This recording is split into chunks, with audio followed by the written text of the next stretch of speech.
Papež Frančišek se je med letom skupaj proti ZDA srečal z novinarji, med drugim je spregovoril o otoplitvi odnosov med obema državama in izrazil upanje, da bo prišlo tudi do ustreznega sporazuma v zvezi z ameriškim embargom. Povedal je, da o tem ne bo posebej govoril v ameriškem kongresu, nasplošno pa bo poudaril pomen sporazumov kot znamen napredka v sobivanju. Papež je odgovarjal tudi na vprašanje o nasprotnikih kubanskega režima, ki živijo v izgnanstvu ali so v zaporu. Ob tem pa spomnil, da je cerkev na Kubi sodelovala pri pripravljanju seznama zapornikov, ki so jih pomilostili. Teh je bilo približno 3500, pomilostili pa so jih prav pred papeževim obiskom. Novinarji so svetega očeta spraševali tudi o srečanju s Fidelom Castrom in trpljenju cerkve na Kubi v času njegovega režima. Sveti oče je dejal, da je kesanje zelo intimna stvar vesti in dodal, da sta s Fidelom veliko govorila o okrožnici Laudato Si in o njegovem jezuitskem učitelju.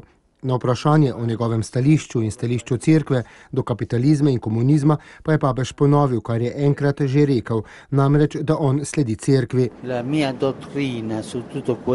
Moj nauk o vsem tem, okrožnica Laudato Si in o ekonomskem imperializmu, najdemo v družbenem nauku cerkve in če je potrebno, da zmolim vero, sem to pripravljen storiti, je še dejal papež.